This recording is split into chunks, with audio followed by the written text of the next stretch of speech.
أعوذ بالله من الشيطان الرجيم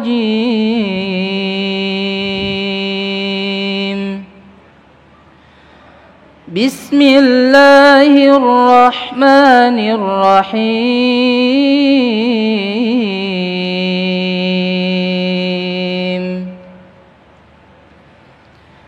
يا أيها الذين آمنوا لا تحرموا طيبات ما أحل الله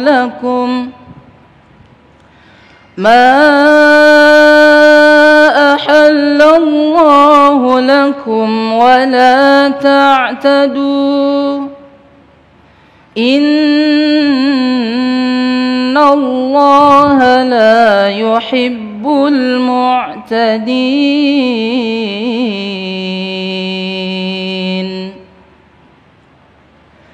وكلوا مما رزقكم الله حلالا طيبا وكلوا مما رزقكم الله حلالا طيبا واتقوا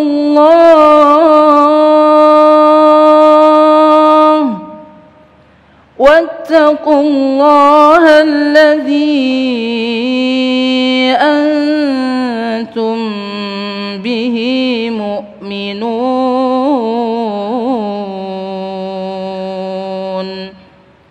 صدق الله العظيم.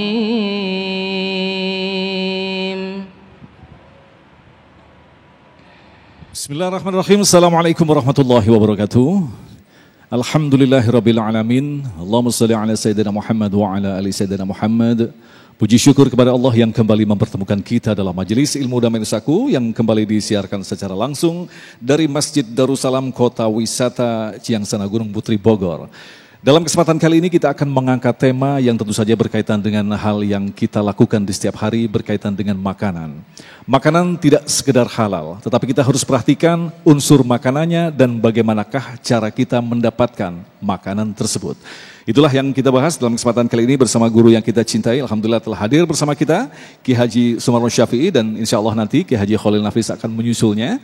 Tentu saja seperti biasa, bagi Anda pemirsa yang ada di rumah yang ingin mengajukan pertanyaan, kami persilakan Anda mengirimkan melalui Instagram di @damai_tv1. Inilah Damai Indonesiaku yang dipersembahkan oleh Sarung Wadimor, tentu sarung kita. Selamat mengikuti. Assalamualaikum warahmatullahi wabarakatuh. Alhamdulillahi nahmaduhu wa nasta'inuhu wa nastaghfiruh. Wa na'udzu billahi min sururi anfusina wa min sayyiati a'malina. Faman yahdihillahu fala mudilla lahu wa may yudlilhu fala hadiyalah. Summa salatu wassalamu ala mala nabiyya ba'da sayyidina wan nabiyyina wa qurrati a'yunina Muhammad wa ala alihi wa sahbihi wa man tabi'ahu huda ila yaumil qiyamah. Amma ba'du, qala ta'ala fi kitabihil mubin wa huwa asdaqul qailin. Ya ayyuhan nas kulu mimma fil ardi halalan thayyiba al-ayah. Bini sepuh, tokoh masyarakat, para asatiz, Bapak Ibu Saudara hadirin rahimakumullah, pemirsa Damai Indonesiaku TV One di mana Anda berada dan insya Allah sama-sama dimuliakan Allah Subhanahu wa taala. Puja-puji syukur kita panjatkan pada Allah atas segala karunia nikmat yang Allah limpahkan kepada kita yang tiada terhitung akan jumlah dan banyaknya, yang sampai saat dan detik hari ini kita masih diberikan kesempatan untuk hidup di planet dunia, yang sekaligus Allah berikan kepada kita sehat walafiat, dan dengan izin Allah kita bisa kumpul duduk bersama dalam pengajian Damai Indonesiaku insya Allah akan jadi wasilah kumpul duduknya kita kelak nanti di surganya Allah Subhanahu wa ta'ala. Amin ya robbal.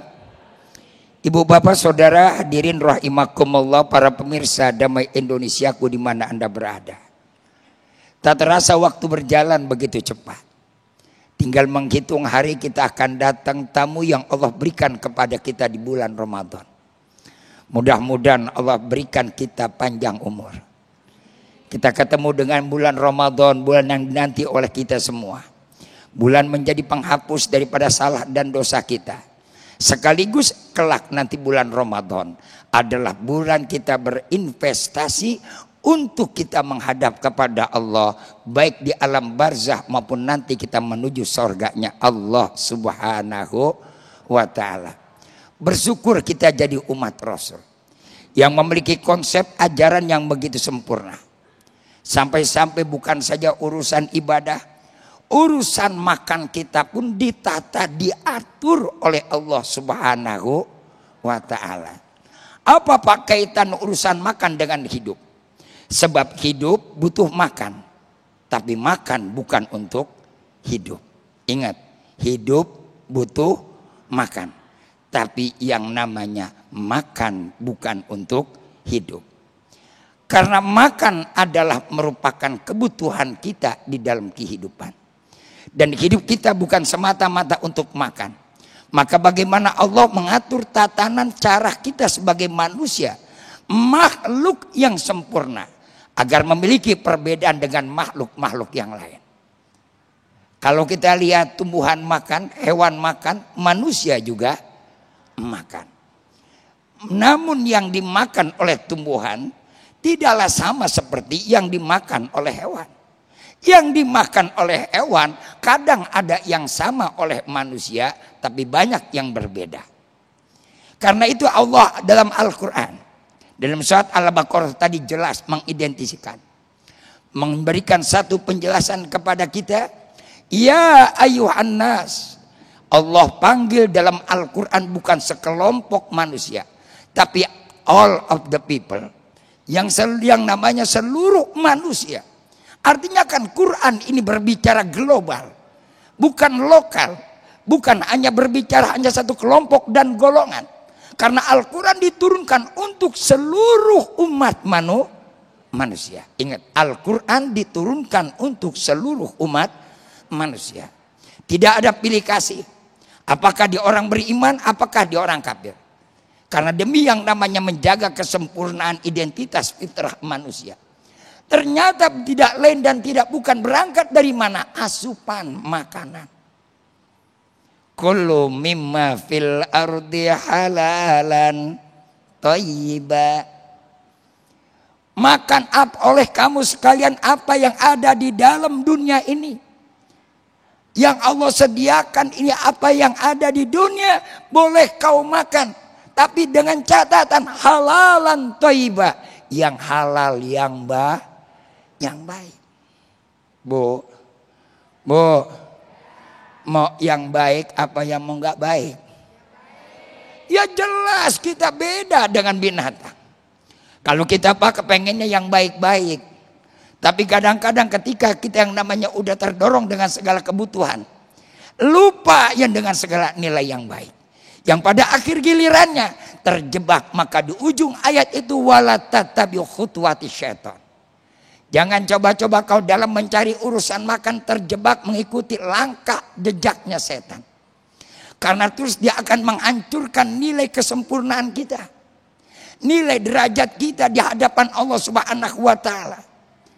Allah nyatakan dalam surat At-Tin. Manusia Allah ciptakan dengan sebaik-baiknya bentuk. Laqad khalaqnal insana fi ahsani taqwim. Illal ladina amanu. Cuma nanti kecuali orang yang beriman. Kesempurnaan tidak akan mendapatkan, tidak akan menjamin orang itu akan menjadi mulia. Kesempurnaan itu tidak menjamin kita yang namanya kita akan mendapatkan derajat yang sempurna. Tapi kesempurnaan akan menjadikan derajat yang sempurna ketika kita ada iman. Maka di ujung itu ayat Allah lanjutkan summa radadnahu asfala Kenapa manusia dapat derajat yang rendah, lebih rendah daripada binatang, lebih hina daripada iblis? Iblis keruan yang namanya mereka akan jadi penghuni neraka, tapi manusia akan jauh lebih hina daripada iblis dan binatang. Ternyata ada satu konsep kalau kita pengen mulia, illal ladzina aman. Bagaimana keimanan kita jaga? Justru keimanan ini adalah akan menjawab segala kebutuhan, kemauan. Mau manusia tidak akan pernah ada cukupnya. Mau kita enggak pernah ada kenyangnya. Perut begini kecil kata Imam Ghazali. Apa Imam Ghazali bilang? Al-butunu kalbihar idam talat fala muli alaih. Si perut ini kecil tapi lebih luas daripada lautan. Dimasukin ke dalam perut laut pun barangkali kalah luasnya daripada perut kita. Orang tidak pernah ada yang cukup dan manusia nggak pernah ada yang merasa kenyang. Betul apa betul? Iya apa iya? Makanya kalau kita doa makan kita minta kenyang apa minta berkah? Woi, minta kenyang apa minta berkah? Yang kita minta berkah. Allahumma barik lana fima rozaqtana wa qina adzabannar. Kita minta berkah, bukan minta kenyang.